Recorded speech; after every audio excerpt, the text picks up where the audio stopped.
नमस्कार, स्वागत है आप सभी का न्यूज इंडिया में और आपके साथ मैं हूं आयुषी नेगी। तो चलिए बुलेटिन की शुरुआत कर लेते हैं इस वक्त की बड़ी खबर के साथ। तो बता दें आपको बड़ी खबर जयपुर से आ रही है इस वक्त की नगर निगम चुनाव से जुड़ी। आपको बता दें सूत्रों के हवाले से इस वक्त की ये बड़ी खबर। बीजेपी पार्षद प्रत्याशियों की कर सकते हैं बाड़ाबंदी। 2 नवंबर को हो सकती है प्रत्याशियों की बाड़ेबंदी। तो पार्टी की नीतियां और वैचारिक सिद्धांतों से रूबरू उन्हें करवाया जाएगा। हेरिटेज और जयपुर ग्रेटर के प्रत्याशियों को अलग अलग रखा जाएगा। फिलहाल सूत्रों से खबर मिल रही है कि बीजेपी की तरफ से इन सभी प्रत्याशियों की बाड़ेबंदी यहां पर की जा सकती है। तो इस वक्त की बड़ी खबर है नगर निगम चुनाव से जुड़ी। 2 नवंबर को प्रत्याशियों की बाड़ेबंदी बीजेपी कर सकती है। पार्टी की नीतियां और वैचारिक सिद्धांतों से इन सभी प्रत्याशियों को रूबरू करवाया जाएगा। जयपुर हेरिटेज और जयपुर ग्रेटर के प्रत्याशियों को अलग अलग रखा जाएगा। फिलहाल दूसरे चरण के मतदान से पहले बड़ी खबर ये मिल रही है।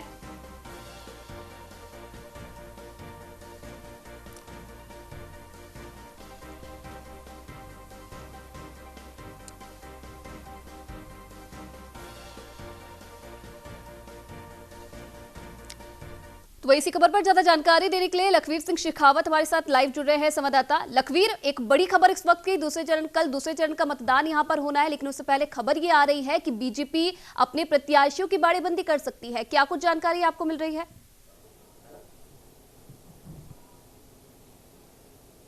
देखिए आयुषी, जयपुर ग्रेटर नगर निगम में मतदान कल होना है। उससे पहले ही भारतीय जनता पार्टी ने अपने प्रत्याशियों को बाड़ेबंदी यानी कि प्रशिक्षण शिविर में रखने के लिए तैयारियां शुरू कर दी हैं। होटल देखना शुरू कर दिया और पुख्ता सूत्रों की माने तो जिस प्रकार से हमारे पास अपडेट आ रही है, जो इनपुट आ रहा है वो यही आ रहा है कि 2 तारीख को ही भारतीय जनता पार्टी के तमाम प्रत्याशी, चाहे जयपुर ग्रेटर के हों चाहे जयपुर हेरिटेज के हों, दोनों ही निगमों के जो भाजपा के प्रत्याशी थे इनकी बाड़ेबंदी कर दी जाएगी। हालांकि एक जयपुर ग्रेटर के लिए होटल का निश्चित भी हो चुका है, लेकिन जयपुर हेरिटेज के लिए होटल की तलाश अभी भी जारी है।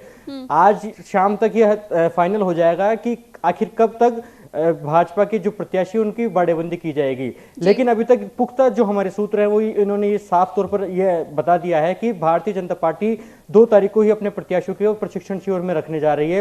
होटल का निश्चित अभी होना बाकी है। ऐसे में देखने वाली बात होगी कि भारतीय जनता पार्टी जिस प्रकार से परिणाम से पहले ही जो बाड़ेबंदी करने जा रही है उसके क्या वाकई में जो सवाल है वो खड़े होंगे, क्योंकि भारतीय जनता पार्टी दोनों ही निगमों में अपना बोर्ड बनाने का दावा कर रही है। ऐसे में देखने वाली बात होगी कि रिजल्ट से पहले ही भारतीय जनता पार्टी जो ये बाड़ेबंदी करने जा रही है उसके क्या कुछ मायने निकलकर सामने आते हैं। जी लखवीर, जिस तरीके से चलिए बाड़ेबंदी यहाँ पर बीजेपी की तरफ से करने की बात कही जा रही है और माना इसे प्रशिक्षण का नाम एक तरह से दिया जा रहा है, क्या ये माना जाए कि नतीजे आने से पहले ही कहीं ना कहीं बीजेपी को अब ये डर है कि नतीजे आने के बाद प्रत्याशियों में टूट-फूट हो सकती है और इसलिए अभी सभी को एक साथ रखना जरूरी हो गया है?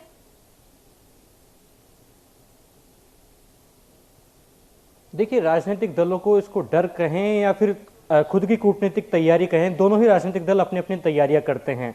इसे डर भी कहा जा सकता है क्योंकि भारतीय जनता पार्टी को जयपुर हेरिटेज नगर निगम में खासतौर पर इस बात का संशय है कि भारतीय जनता पार्टी का बोर्ड बनेगा भी या नहीं। हालांकि भारतीय जनता पार्टी दावा तो कर रही है कि 55 सीट जयपुर हेरिटेज में जीतने जा रही है, लेकिन जो इनपुट हमारे पास आ रहा है वो यही आ रहा है कि जयपुर हेरिटेज में भाजपा के सामने बहुत बड़ी विकट परिस्थिति है, बहुत बड़ी समस्या है, क्योंकि भारतीय जनता पार्टी को कहीं ना कहीं बोर्ड बनने हेरिटेज में नहीं जा रहा है, लेकिन भारतीय जनता पार्टी ग्रेटर को में लेकर अपने आप को आश्वस्त मान रही है। हालांकि मतदान अभी हुआ नहीं है, कल मतदान ग्रेटर में होगा, लेकिन भारतीय जनता पार्टी की जो तैयारियां हैं, जिस प्रकार का होमवर्क किया है, उस हिसाब से भारतीय जनता पार्टी पूर्णतः आश्वस्त है कि जयपुर ग्रेटर नगर निगम में तो भारतीय जनता पार्टी अपना बोर्ड बनाने जा रही है। ऐसे में भारतीय जनता पार्टी अपनी तैयारियों को अंतिम रूप देने के लिए, पूरा होमवर्क करने के लिए अपने प्रत्याशियों की बाड़ेबंदी करने जा रही है। अपने पार्टी की जो विचारधारा है, जो सिद्धांत हैं, उनसे रूबरू करवाया जाएगा। आगामी दिनों में अगर वे पार्षद बनते हैं तो नगर निगम की कार्यप्रणाली से उनको रूबरू कराया जाएगा कि नगर निगम में किस प्रकार से कामकाज होता है, भारतीय जनता पार्टी के विचार क्या है, सिद्धांत क्या है, उन तमाम चीजों से उनको रूबरू कराया जाएगा। और वाकई में ये डर तो है ही, क्योंकि कोई भी राजनीतिक पार्टी नहीं चाहती है कि चाहे वो लोभ लालच हो, किसी प्रकार की कोई भी परिस्थिति ऐसी बन जाए कि उनके जो प्रत्याशी हैं वो किसी और दल को समर्थन दे दें। तो ऐसे में भारतीय जनता पार्टी जो अपने प्रत्याशियों की बाड़ेबंदी करने जा रही है उसके वाकई में कई मायने निकलकर सामने आ रहे हैं। हालांकि हमारे पुख्ता सूत्रों ने इस बात को कह दिया है कि 2 नवंबर को ही भारतीय जनता पार्टी, यानी कि 3 नवंबर को रिजल्ट आएगा, उससे पहले ही अब बाड़ेबंदी कर देगी, प्रशिक्षण शिविर में ले जाया जाएगा। जयपुर हेरिटेज के लिए अलग से बाड़ेबंदी की जाएगी, जयपुर ग्रेटर के लिए अलग से बाड़ेबंदी की जाएगी। जो जिस प्रकार से इनपुट अभी आ रहा है, तो उसमें जयपुर ग्रेटर के लिए चोमू के किसी एक रिसोर्ट को या होटल को बुक किया गया है। हालांकि 2 नवंबर को यह साफ हो जाएगा कि कब और कैसे बाड़ेबंदी हो पाएगी। लखवीर, जिस तरीके से शुरू से ही ये देखा जाता है कि राज्य में जिसकी सरकार होती है बोर्ड भी उसी का बनता है और हमेशा से बीजेपी का कहीं ना कहीं एक दबदबा रहा है, लेकिन इस बार परिस्थितियां बिल्कुल अलग तरीके से दिख रही है। शुरू से ही बीजेपी पर लगातार हमले यहां पर हो रहे हैं, वो स्थिति नजर नहीं आ रही है, वो दबदबा इस बार नजर नहीं आ रहा था। क्या ये माना जाए इसलिए बीजेपी को ऐन वक्त पे ये कदम उठाना पड़ रहा है?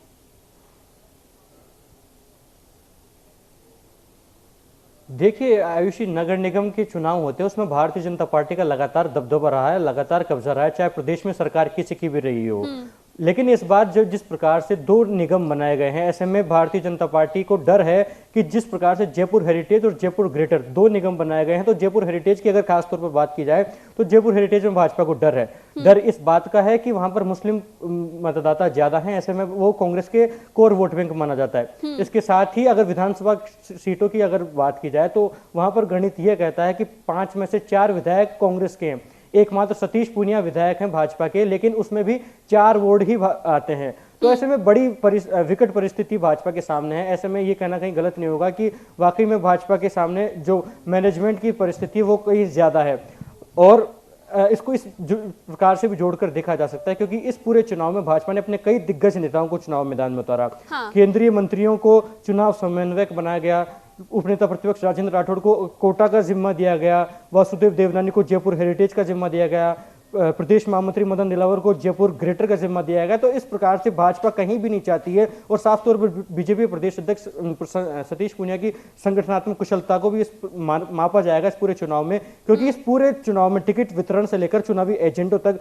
पूर्णतया संगठन की चली है। संगठन के जो चुनावी दावे वादे थे उनकी चली है, संगठन ने जिन नामों की पैरवी करी थी उनको ही मौका दिया गया। तो भारतीय जनता पार्टी कहीं भी नहीं चाहेगी, और ये बाड़ेबंदी, ये प्रशिक्षण शिविर भी इसीलिए है कि कहीं भी 1% भी चूक नहीं हो जाए, 1% भी भूल भारतीय जनता पार्टी से नहीं हो जाए, क्योंकि जिस प्रकार से मेहनत की है उस पर पानी कहीं ना कहीं भारतीय जनता पार्टी फेरना नहीं चाहती है। और ये पूरी कोशिश भारतीय जनता पार्टी की रहेगी कि जोड़ तोड़ की कोशिश भी अगर रहे, क्योंकि जो सामने निकलकर बात आ रही है वो यही आ रही है कि दोनों ही निगमों में निर्दलीय बहुत अच्छी फाइट दे रहे हैं, और माना यह जा रहा है कि लगभग 10-15 प्रत्याशी निर्दलीय भी जीत कर आएंगे। तो ऐसे में अगर 2-5 सीटों की अगर बात की जाएगी तो इससे पहले इसलिए बाड़ेबंदी की जा रही है कि उनका समर्थन भी जुटाया जा सके, और मैनेजमेंट के लिहाज से भारतीय जनता पार्टी को काफी स्ट्रॉन्ग भी माना जाता है, चाहे प्रदेश में भाजपा की सरकार हो या नहीं हो। लेकिन बीजेपी प्रदेश अध्यक्ष सतीश पूनिया खुद इस पूरे मामले पर मॉनिटरिंग कर रहे हैं। तो ऐसे में ये कहना कहीं गलत नहीं होगा कि बाड़ेबंदी इसीलिए की जा रही है कि ताकि जो बीजेपी प्रदेश अध्यक्ष सतीश पूनिया की संगठनात्मक कुशलता है, कहीं ना कहीं उनकी साख दाव पर है, उनकी प्रतिष्ठा दाव पर है।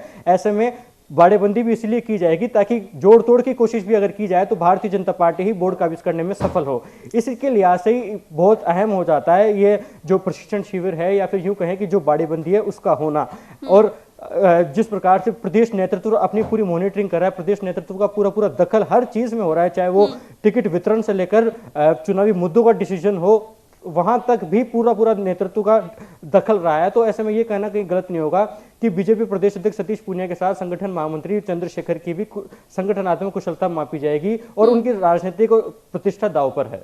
बिल्कुल, और कहीं ना कहीं अगर दोनों ही पार्टियों की अगर हम बात करें तो टिकट वितरण से लेकर तमाम चीजों में आपसी कलह यहाँ पर दोनों ही पार्टियों में नजर आए, चाहे कांग्रेस की बात करें या फिर बीजेपी की बात करें। और बीजेपी में कहीं ना कहीं जिस तरीके की कलह यहाँ पर लास्ट समय में देखने को मिली है, कहीं ना कहीं इसका नतीजा ये देखने को मिल रहा है कि अब बाड़ेबंदी की नौबत यहां पर करनी पड़ रही है। अब कांग्रेस की तरफ से अगर मैं बात करूं तो कांग्रेस अपनी जीत को लेकर पूर्ण रूप से आश्वस्त नजर आ रही है। फिलहाल देखने वाली बात ये होगी कि क्या कुछ कांग्रेस का रुख इस पूरे मामले पर रहने वाला है। फिलहाल आपका बहुत बहुत धन्यवाद लखवीर सिंह शेखावत, तमाम जानकारी देने के लिए, तमाम बातचीत करने के लिए।